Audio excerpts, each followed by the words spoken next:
Hello बच्चों, कैसे हो आप लोग। आपका YouTube channel paper target mathematics में हार्दिक स्वागत एवं अभिनंदन है। जैसा कि मैंने क्लास 11th में फंक्शन और रेंज डोमेन के बारे में पिछले वीडियो में बताया। आज के टॉपिक में हम आपके सामने त्रिकोणमितीय फलन अर्थात ट्रिग्नोमेट्रिक फंक्शन लेकर आया हूँ। तो आज हम लोग जानना चाहते हैं कि त्रिकोणमिति क्या होता है, इस किससे मिलकर बना होता है।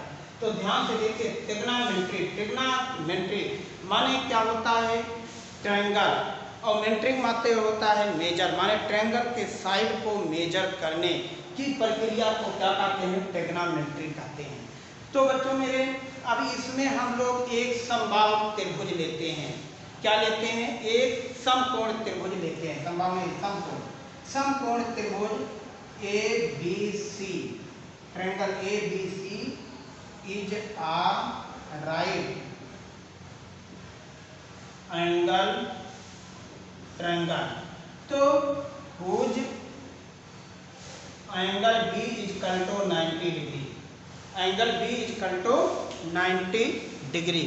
तो इसे हमें 90 डिग्री में कन्वर्ट करना है। कैसे करते हैं, तो अब यहाँ से देखिए, ट्रिग्नोमेट्री के लिए क्या करते हैं, एक राइट एंगल ट्रायंगल लेते हैं।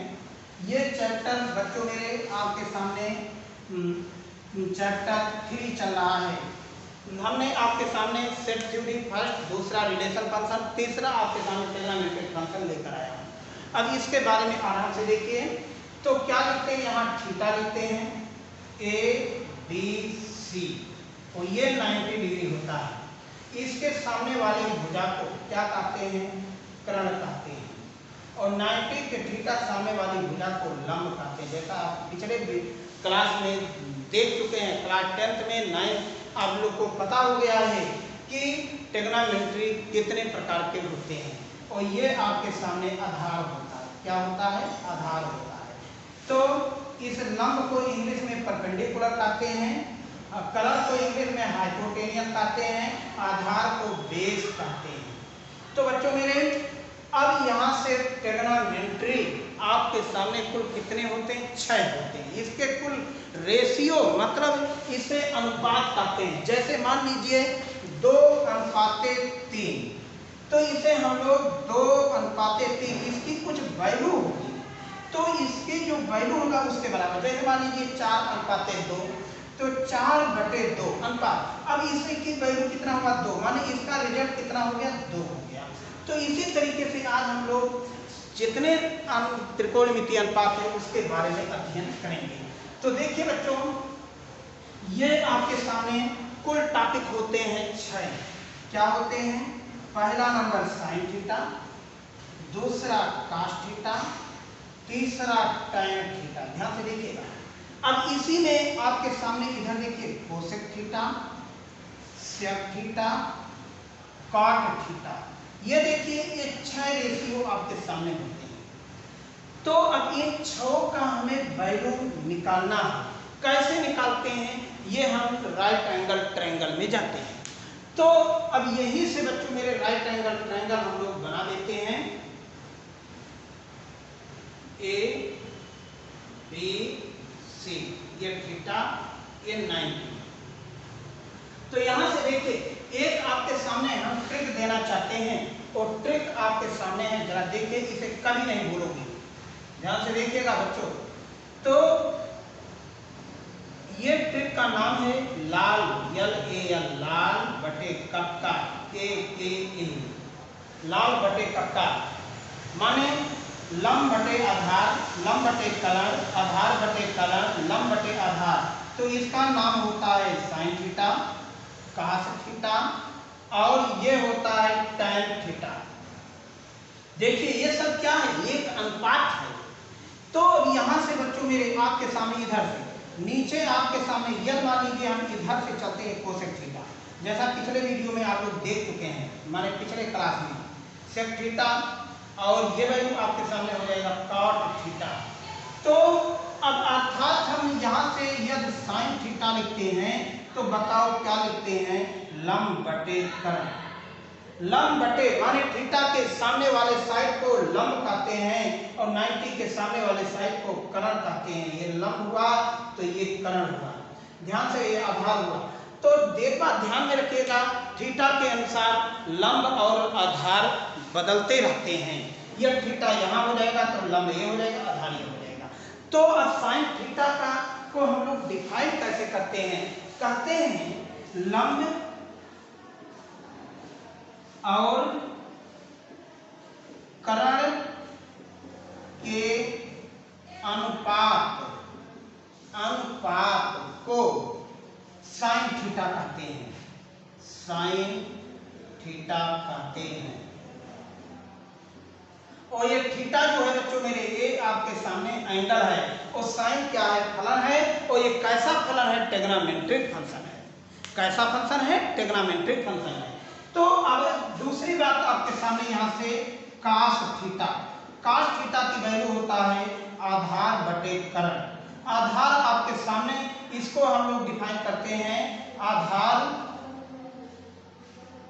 और कर्ण के अनुपात को साइन कहते हैं, माने कॉस थीटा कहते हैं। इसी तरीके से हम लोग अलग अलग डिफाइन कर सकते हैं।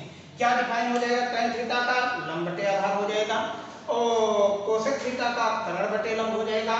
जो हम लोग यहाँ पे लिखते हैं tan थीटा इक्वल टू लंब बटे आधार, कोसेक थीटा इक्वल टू बताओ कितना हो जाएगा? कर्ण बटे लंब।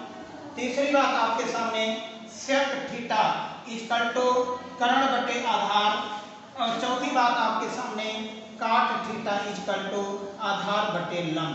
ये आपके सामने बन जाते हैं। तो अब इन सब का हमें रिलेशन भी चाहिए बच्चों मेरे, जरा ध्यान से देखिए। तो ध्यान से देखिए, अभी इसमें ये ऐसे शर्त पे आप रखिए कि ये मान लीजिए तीनों आपस में भाई हैं और तीनों ये आपस में बहने हैं। तो साइन जो है ये आपका फर्स्ट, माने पहला सबसे बड़ा लड़का है। तो ये जो चॉइस करता है, इसका रिलेशन जो होता है किससे होता है? कोसेक से होता है।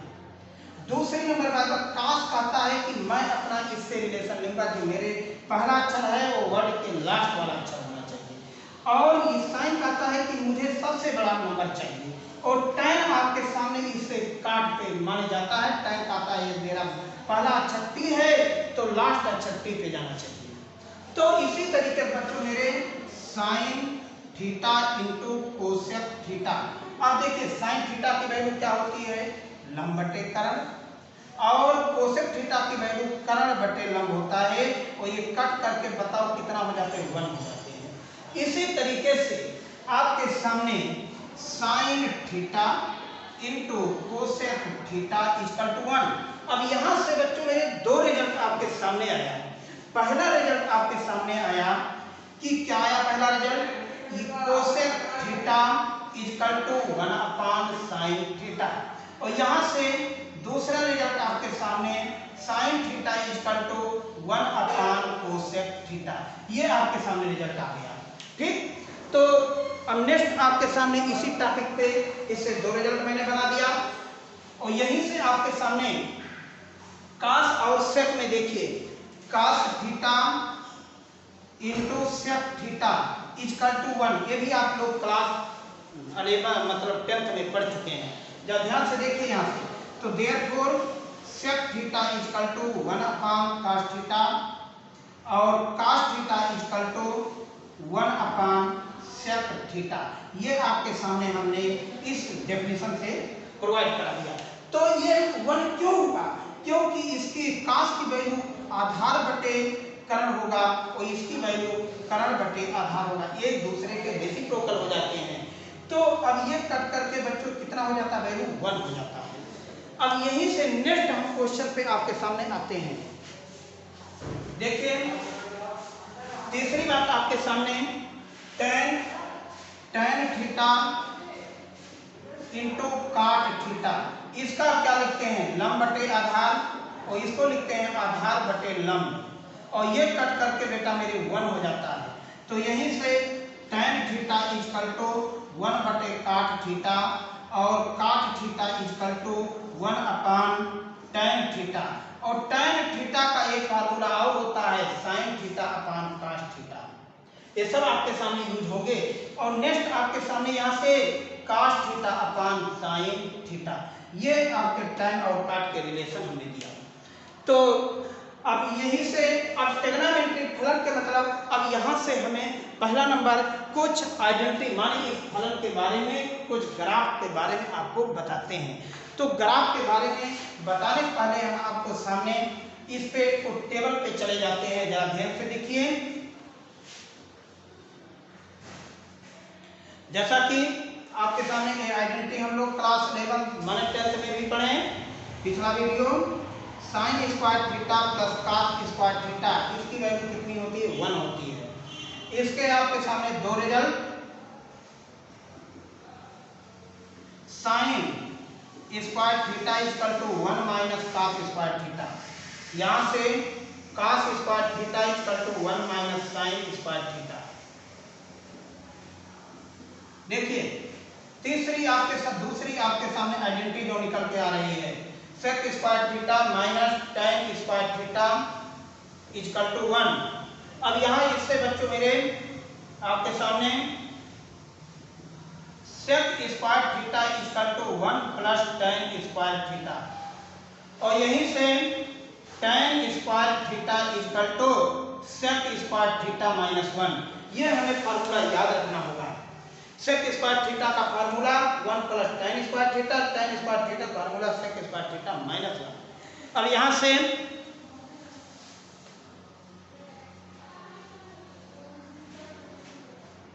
नेक्स्ट आपके सामने cosec square theta minus cot square theta equal to 1।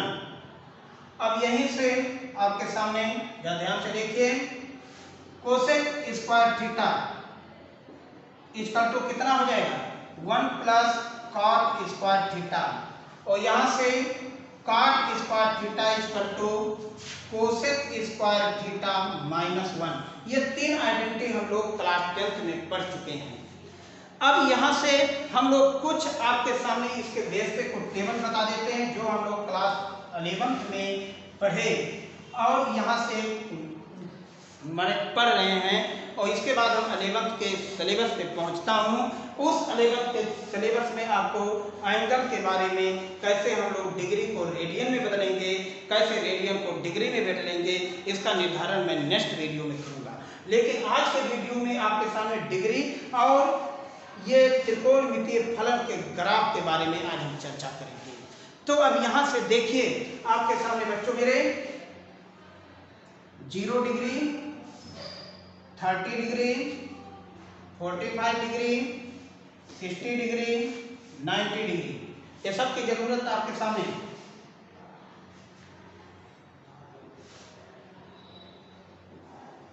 तैयार करने का सबसे अच्छा तरीका है, ध्यान से देखिए 0, 1, 2, 3, 4, सब में 4 से भाग दे दीजिए। ये कट करके 1/2 हो जाएगा, ये कट करके 1 हो जाएगा। रूट सबके ऊपर लगा दीजिए।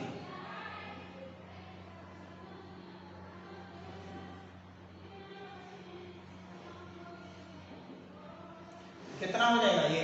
अब यहां से देखिए जो वैल्यू आपके सामने मिल रही है, पहला नंबर साइन थीटा मिला है, साइन 0 1/2, यहाँ से 1/√2, साइन 45 की वैल्यू 1/√2, यहाँ से √3/2 और ये वैल्यू 1 हो जाएगी। यहीं से आपके सामने कास की वैल्यू आती है, का यहाँ पर 1, तो जब भी तो यहाँ पे क्या लिखते हैं √3/2, 1/√2, 1/2, और ये cos 90 की वैल्यू सदैव 0 होती है। अब यहाँ से हम लोग जो वैल्यू यहाँ पे लिख रहे हैं बच्चों, वो tan थीटा, tan थीटा देखो 0/01 क्या हो जाएगा 0, ये 2 कैंसिल हो जाएगा 1/√3, और ये वैल्यू 1 हो जाएगी, यहाँ पे √3, और ये 1/0 के मतलब नॉट डिफाइंड। इसलिए tan 90 की वैल्यू सदैव नॉट डिफाइन होती है। अभी हम ग्राफ बना करके भी इसका निर्धारण कर रहे हैं आपके सामने। यहाँ से cot थीटा की बात करते हैं तो उधर की वैल्यू यहाँ ले आइए, इन्फिनिटी √3 1 1/√3 और ये 0। तो इस तरीके से 6 का टेबल बन जाता है। तो बच्चों मेरे, अब हम आज के टॉपिक में, आज के वीडियो में ग्राफ लेकर आपके सामने आ रहा हूँ। ग्राफ देखते हैं।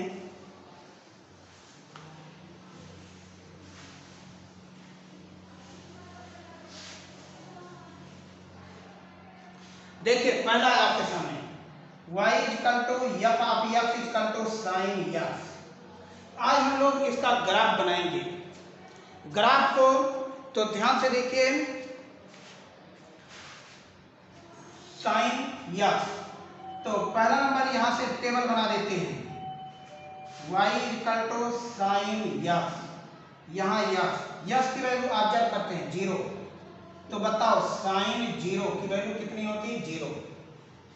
30 डिग्री, देखिए इसको जो रेडियन में लिखते हैं π/2 लिखते हैं, π/6 लिखते हैं। तो कितना हो जाएगा?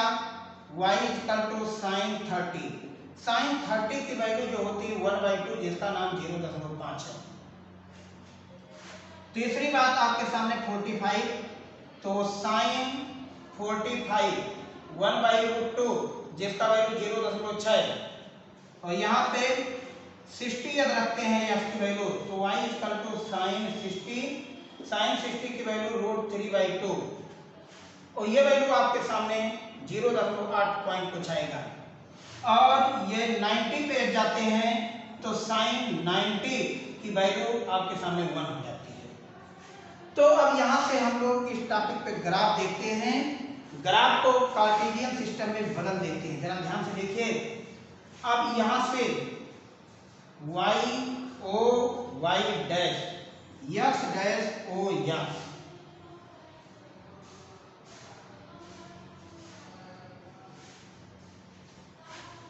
यहाँ की वैल्यू हमने रख दिया 30 डिग्री, 45 डिग्री, 60, ये 90।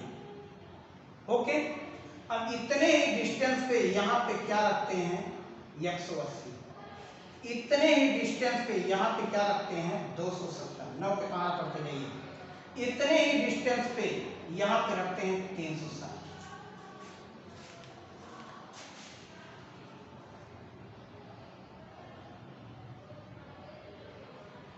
ठीक, तो बच्चों अब इतने ही डिस्टेंस पे इधर की वैल्यू जो होगी -90, ये -180।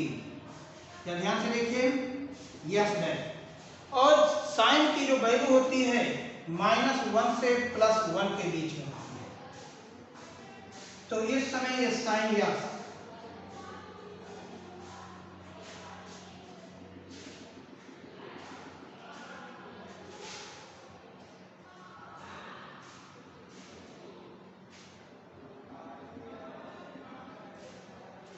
साइन 0 की वैल्यू जो होती है क्या होती है? यहाँ से देखिए 0, तो y 0, इसके माने ये दोनों का शुरुआती बिंदु यहीं से होगा, 0,0। अब देखिए 30 पर 1/2, ये 1 है तो 1/2 एकदम आधा, बिल्कुल एकदम। 0.6 माने इसका 45 पे यहाँ पे, 60 पे और यहाँ पे, और 90 पे जस्ट इस पॉइंट को आपके सामने ये टच करता हुआ चला जाएगा। देखिए, और इस तरीके से आपका ये ग्राफ, देखिए इस तरीके से आपका ये ग्राफ बनता हुआ, और ये साइन यस 180, 270 पर बच्चों मेरे यही ग्राफ आपके सामने पिन इस टॉपिक पे माने -1 को, ये 360 है, और ये ग्राफ आपके सामने -90 से ये 180 तक।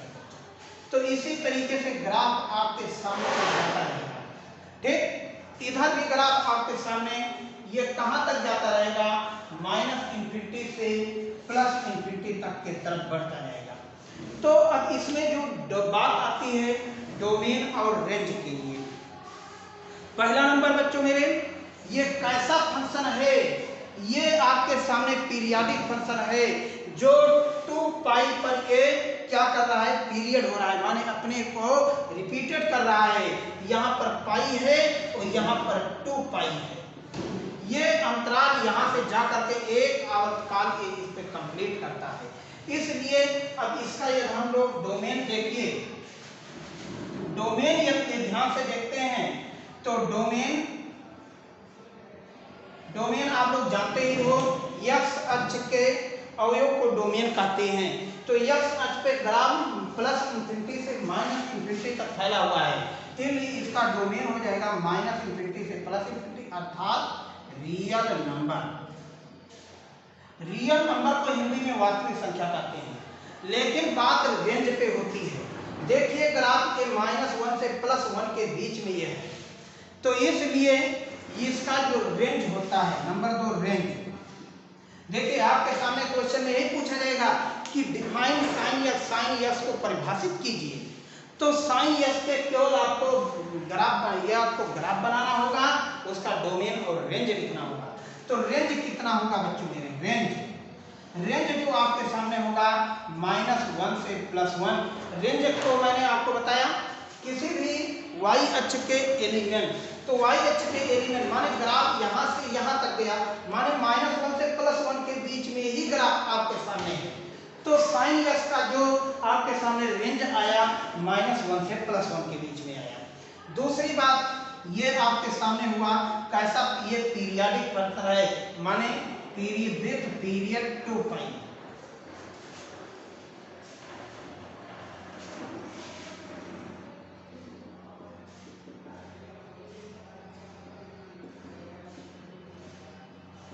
ये 2 पाई पर क्या कर रहा है, अपने पथ को रिपीट कर रहा है।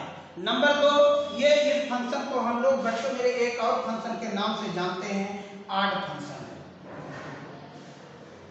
आड फंक्शन क्या हुआ, जो ग्राफ आपको प्रथम चतुर्थांश में मिल रहा है वही ग्राफ आपको थर्ड चतुर्थांश में मिल रहा है। जो ग्राफ आपको फोर्थ में मिल रहा है वही ग्राफ आपको सामने सेकंड चतुर्थांश में मिल रहा है। इसलिए ये वर्जिन माने विथ वर्जिन के सापेक्ष ये क्या हो रहा है, एक सिमेट्रिक दे रहा है, माने with opposite quadrant to virgin, माने अपने मूल बिंदु के अपोजिट में इसका ये शेप बन रहा है। इसलिए ऐसे फलन को हम लोग क्या कौन सा फलन का देते हैं, आड फंक्शन का देते हैं। और दूसरी नंबर बात, ये फंक्शन आपके पीरियाडिक फंक्शन है, जो 2 पाई पे ये क्या कर रहा है, आवर्तकाल को पीरियड कर दे रहा है। ठीक, तो इसी के साथ आपके सामने ये साइन एक्स का ग्राफ तैयार हुआ। तो बच्चों नेक्स्ट ग्राफ के बारे में आपके सामने हम नेक्स्ट वीडियो में मिलेंगे। नेक्स्ट वीडियो में सभी ग्राफ आपके सामने प्रस्तुत होंगे और पास एक्स का, tan एक्स का, sec एक्स का डोमेन और रेंज, इसके बारे में जानकारी लेना है। और उसके बाद हम आपके सामने लाइन और एंगल पे नेक्स्ट वीडियो में बात करेंगे। यह वीडियो अच्छा लगा है तो इसे सब्सक्राइब जरूर कीजिएगा। Thank you.